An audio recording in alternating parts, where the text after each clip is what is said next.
Boa noite, como vocês estão? Vamos para o nosso 6º dia de estudo de Romanos.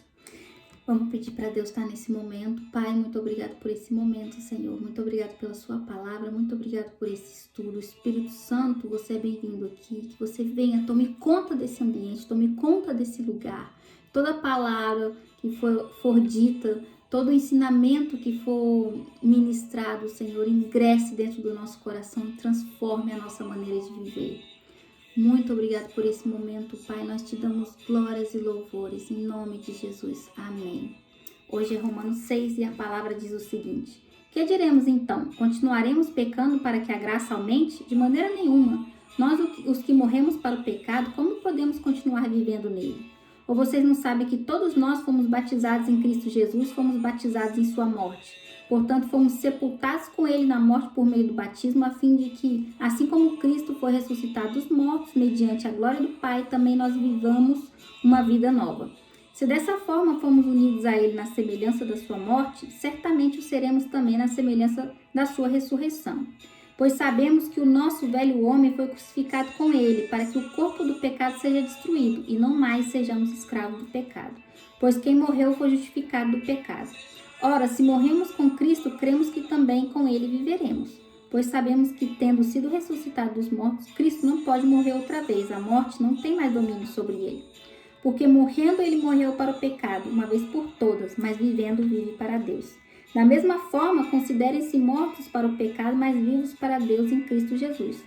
Portanto, não permitam que o pecado continue dominando o corpo mortal de vocês, fazendo que obedeçam aos seus desejos. Não ofereçam os membros do corpo de vocês ao pecado como instrumento de injustiça, mas antes ofereçam-se a Deus como quem voltou da morte para a vida, e ofereçam os membros do corpo de vocês a Ele como instrumentos de justiça, pois o pecado não os dominará, porque vocês não estão debaixo da lei, mas debaixo da graça.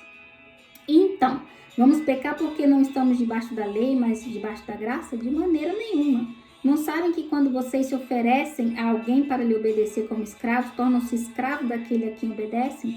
Escravos do pecado que leva à morte ou da obediência que leva à justiça? Mas graças a Deus, porque embora vocês tenham sido escravos do pecado, passaram a obedecer de coração a forma de ensino que lhes foi transmitida. Vocês foram libertados do pecado e tornaram-se escravos da justiça. Falo isso em termos humanos por causa das suas limitações humanas. Assim como vocês oferecem os membros do seu corpo em escravidão à impureza e à maldade que leva à maldade, ofereçam-nos agora em escravidão à justiça que leva à santidade. Quando vocês eram escravos do pecado, estavam livres da justiça. Que fruto colheram então das coisas das quais vocês se envergonham? O fim delas é a morte. Mas agora que vocês foram libertados do pecado e se tornaram escravos de Deus, o fruto que colhem leva à santidade, e o seu fim é a vida eterna, pois o salário do pecado é a morte, mas o dom gratuito de Deus é a vida eterna em Cristo Jesus, nosso Senhor. Amém. Essa palavra é muito maravilhosa e ela fala de uma realidade que nós precisamos entender. Nós fomos liberados do pecado. Hoje nós não somos mais escravos do pecado. Apesar de que nós continuamos pecando, ele não domina mais a nossa existência. E começa falando: que diremos então? Continuaremos pecando para que a graça aumente? De maneira nenhuma. Nós, os que morremos para o pecado, como podemos continuar vivendo nele? Nós somos libertos do poder do pecado. Nós não somos mais escravos. Uma vez que nós morremos para o pecado, como que a gente vai querer voltar a ter esse estilo de vida? E algumas pessoas pensam isso porque elas pensam assim: já estou salvo, né? A salvação vem de maneira gratuita pela graça do Senhor, por esse favor imerecido, então independente se eu pecar ou não, o Senhor vai continuar me abençoando. Mas essa não pode ser uma maneira de pensar de alguém que morreu para o pecado. Porque uma vez que a gente morre para o pecado, a gente tem uma mudança, uma mudança tão grande, né, de mente, uma metanoia, né, mudança de mente tão forte, que o que a gente quer é sempre conservar, né, essa liberdade de não pertencer mais ao pecado, mas estar junto com Jesus e expressando, né, essa semelhança com Jesus de uma maneira máxima. Então, quando a gente refuta o pecado, o que a gente quer ser? A gente quer ser semelhante a Deus. E a gente começa a entender e a declarar que que nós já morremos para o pecado e nós estamos sim debaixo da graça e nós somos responsáveis por isso, né? Por mais que venha de graça e o Senhor nos dê de maneira imerecida, nós precisamos ter uma consciência que nós temos que ser a imagem e semelhança de Deus. E se Deus não peca, por que nós estamos pecando? Né? Nada pode justificar, nada em nós pode ser uma desculpa para pecar, uma justificação para pecar. Ainda que a salvação esteja, ainda que a graça esteja aí, isso nunca pode ser usado como uma desculpa para a gente pecar. Pelo contrário, nós temos que ser cuidadores, mordomos da graça do Senhor e cuidar dela na nossa vida de maneira assim como um cão de guarda, tá aí cuidando disso pra gente não perder isso de maneira nenhuma. E depois ele fala: ou vocês não sabem que todos nós fomos batizados em Cristo Jesus, fomos batizados em sua morte. Portanto, fomos sepultados com ele na morte por meio do batismo, a fim de que assim como Cristo foi ressuscitado dos mortos, mediante a glória do Pai, também nós vivamos uma vida nova. O batismo não é um símbolo, é um modelo que imita o que aconteceu com Jesus. A partir do momento que o cristão desce nas águas, ali ele morreu o velho homem desse cristão. E quando ele sobe, ele está representando a ressurreição de Cristo, essa nova vida. E se nós professamos essa fé e passamos por esse ritual, esse velho homem, né, que a gente tinha, essa velha maneira de viver, foi sepultada ali e nasceu uma nova pessoa. O velho homem foi cravado na cruz com Jesus e surgiu, ressuscitou uma nova pessoa, uma nova criatura. Morre o velho homem, ressuscita a nova pessoa. E se esse velho homem morre, como eu vou continuar vivendo as mesmas coisas que esse homem meu, essa Vivian, você professou na sua vida e morreu, e como que as coisas passadas continuam fazendo parte da sua vida? Já parou para pensar? O batismo não é só um ritual, ele é um símbolo, é uma passagem de você declarar a sua fé em Jesus, declarar a sua fé no que ele fez, você morrer para o que você fazia e você surgir para uma vida nova. E nessa vida nova não cabe o pecado. Nessa vida nova não cabem más atitudes. E ele fala que, ora, se morremos com Cristo, cremos que também com ele viveremos, pois sabendo que tendo sido ressuscitado dos mortos, Cristo não pode morrer outra vez. A morte não tem domínio sobre ele, porque morrendo, ele morreu para o pecado uma vez por todas, mas vivendo, vive para Deus. Se o batismo é um modelo do que Cristo fez na cruz, e se nós morremos para o pecado, junto com a morte de Cristo, nós morremos com ele e ressuscitamos na sua ressurreição, ou seja, esse homem velho nosso morreu e surgiu uma nova maneira de viver, como nós ainda vamos viver para o pecado? Essa é a incoerência de sermos batizados e continuar vivendo velhos ciclos, velhos rituais e não ter câmbio, mudança nenhuma na nossa vida. E ele fala: da mesma forma, considerem-se mortos para o pecado, mas vivos para Deus em Cristo. Portanto, não permitam que o pecado continue dominando o corpo mortal de vocês, fazendo com que obedeçam aos seus desejos. Não ofereçam os membros do corpo de vocês ao pecado como instrumentos de injustiça. Antes, ofereçam-se a Deus como quem voltou da morte para a vida, e ofereçam os membros do corpo de vocês a Ele como instrumento de justiça, pois o pecado não os dominará, porque vocês não estão debaixo da lei, mas debaixo da graça. Nós fomos libertos do poder do pecado. Nós morremos com Cristo e nós nos tornamos novas criaturas. Como o meu corpo pode estar fazendo algo para a injustiça, para a maldade, se eu professo que eu sou uma nova criatura? Por que você está indo nos mesmos lugares, tendo os mesmos tipos de conversa, andando com o mesmo tipo de gente, fazendo o mesmo tipo de coisa, pensando as mesmas besteiras, falando coisas vazias? Por que ainda continua fazendo isso? E quando ele fala que não empreste os membros do seu corpo para o pecado, para a injustiça, porque isso não faz mais parte da sua vida, eu vejo uma mensagem por trás disso aqui. Porque para o corpo fazer algo, já passou pela mente.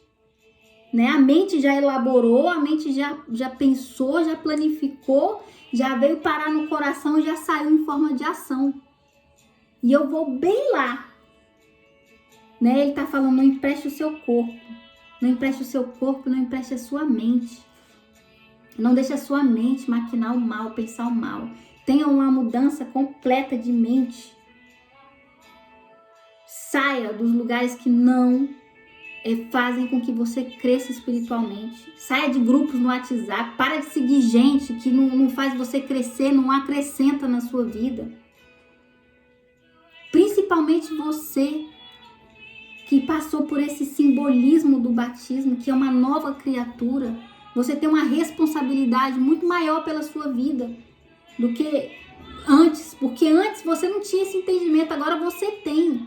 E com esse entendimento você não pode continuar vivendo essa vida passada. Você tem que ser uma nova criatura. E para ser uma nova criatura tem que começar aqui, ó. Primeiro eu começo a pensar como uma nova criatura. E depois o meu corpo obedece. E a minha mente está com conexão direta com o Pai. O Pai está aqui, o Pai está aqui.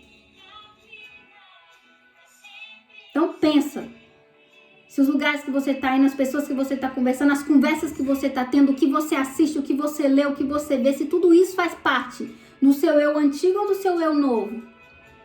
Tem um apelido meu que as pessoas me chamam que eu detesto, eu nunca falei para elas, porque são pessoas que eu amo e me chamam por esse nome e chamam porque é carinhoso, mas eu detesto, porque esse apelido é um apelido da Vivian antiga, da Vivian velha, e eu não gosto de nada que me leve a lembrar da Vivian antiga, não gosto, é uma coisa minha.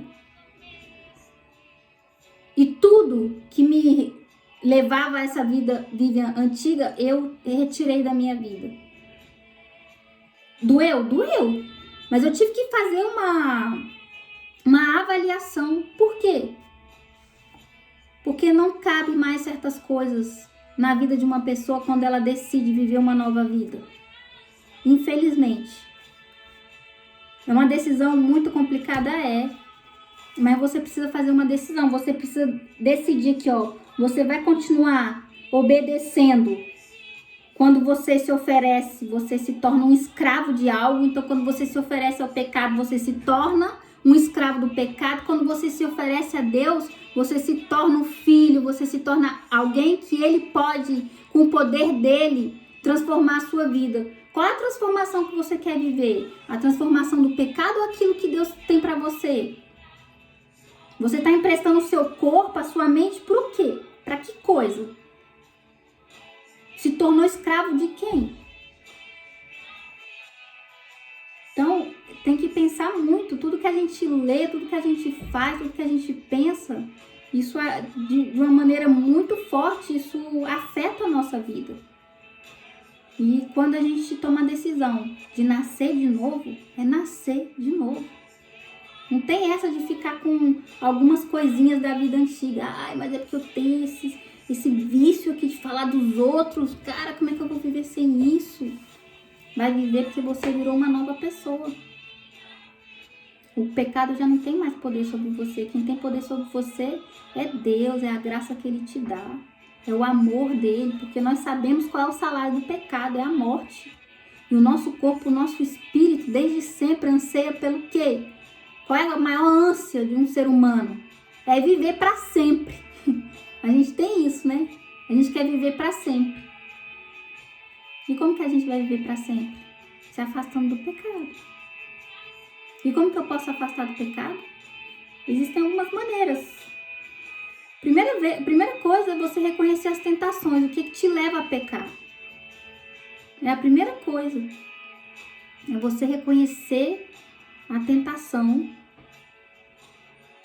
você evitar essa tentação, pedir ajuda para Deus. Senhor, me ajuda, eu não consigo, eu não sei, eu desejo mal para os outros, eu não consigo, eu sou fraca nesse ponto e eu quero a sua ajuda, Senhor. E experimentar uma mudança de comportamento. Todas as vezes que for para desejar algo ruim para alguém, por exemplo, travar e desejar o bem, abençoar a pessoa. Não dê mais desculpa para continuar pecando. Não ache bonito viver uma vida de pecado, sendo inconsequente, achando que você nunca vai pagar pelas coisas ruins que você faz. Porque vai chegar o momento da gente pagar por tudo que a gente faz. E se eu posso hoje decidir entregar a minha vida, o meu corpo, a minha mente, viver uma vida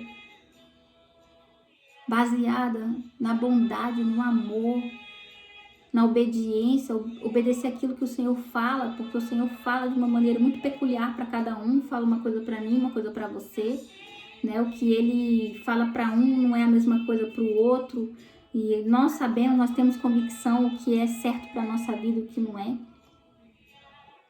Tem uma conversa séria com Deus e pede para Ele te mostrando, te fortalecendo nas suas tentações, te mostrando que você não é mais escravo do pecado. Você é livre, mas dentro dessa liberdade, você tem que saber usar essa liberdade. Não é porque eu sou livre, porque eu sou salvo, porque o Senhor é misericordioso, porque Ele perdoou todos os meus pecados, que isso vira um passaporte para eu continuar pecando. Todo mundo fala, né? Ai, que viver uma vida cristã é muito difícil. É difícil porque quando você vira cristão, começa a acontecer um monte de coisa e tal. Eu acredito que a dificuldade de ser cristão é parecer com Jesus. Porque Jesus é um exemplo muito maravilhoso de ser. E nenhum de nós consegue, pela nossa própria força, parecer com Ele. Tá perdoando o tempo inteiro, pensando coisas boas o tempo inteiro, fazendo o bem o tempo inteiro, não mentindo, não cobiçando, não competindo, não invejando. É muito difícil. Essa é a dificuldade da vida cristã. Porque nós precisamos ser iguais a Cristo. E quando nós estamos com tentações e pecando, a gente se afasta da realidade de se parecer com Ele. Porque Jesus não peca, Jesus não tem essa natureza pecaminosa. Ele é santo, 1000 vezes santo, 1 milhão de vezes santo. Mas o poder de Deus está dentro de nós. E o que Ele quer que nós sejamos a imagem e semelhança dele. Foi por isso que Ele criou a gente assim. E se Ele criou o nosso corpo, o nosso espírito, a imagem e semelhança dele, é porque Ele sabe que nós damos conta, junto com Ele, na presença dele, do poder dele, de parecer com Ele. Então confessa hoje as suas dificuldades, as suas fraquezas para Deus, as suas tentações, os momentos que você peca, e pede para Ele te fortalecer. Reconhece o seu batismo, reforça o dia do seu batismo na sua vida. E se você sente que você não está vivendo a vida que você queria, que você não está vivendo o renovo que o batismo deveria ter trago para a sua vida, pede para Deus, para Ele, a partir de hoje, você começar a ser uma nova pessoa, uma mente renovada, com novas atitudes, novos pensamentos. Uma pessoa que perdoa, uma pessoa que ama, uma pessoa que é generosa, que compartilha, uma pessoa que pensa o bem. E acima de tudo, uma pessoa que ama a Cristo, que ama a Deus, que é cheia do Espírito Santo. Então vamos hoje pensar em 1000 maneiras que a gente pode transformar a nossa vida. E desejar ser uma nova pessoa. Eu desejo que você seja uma nova pessoa, em nome de Jesus. Amém? Pai, muito obrigada por esse momento, Senhor. Muito obrigada por essa conversa. Muito obrigada, Senhor, porque o Senhor é tudo. O Senhor é maravilhoso. Nos livra das garras do pecado. Nós somos livres, Senhor, para viver uma vida junto com você, junto contigo, Pai. Nós somos teus filhos. E nós queremos ser a tua imagem e semelhança, Senhor. Nós queremos nos parecer com você. Nós queremos ser parecidos, Senhor, em atitudes, em sentimentos, em pensamentos, em emoções. Nós queremos cada dia, Senhor, estar mais perto do que você é e mais distante, mais longe do pecado. Que o pecado não tenha mais poder nem força sobre nós. Que nós sejamos santificados na tua presença, Pai. Que a gente tenha intimidade com você, para chegar ao teu trono, Senhor, e falar as nossas fraquezas, falar as nossas más atitudes, Senhor, sem nenhuma vergonha. Porque vergonha maior é viver no pecado, Pai. Nós não queremos isso mais. Porque viver no pecado já nos trouxe vergonha e nós já morremos. A nossa vida pecaminosa já foi pregada na cruz. Nós temos uma nova vida em você. E nós queremos desfrutar dessa nova vida. Nos ajuda, Senhor, a tirar toda a influência negativa do pecado da nossa vida, para receber os teus frutos, Senhor. Em nome de Jesus, amém. Amém. Muito obrigada por esse dia. A gente se vê amanhã em Romanos 7. Tchau!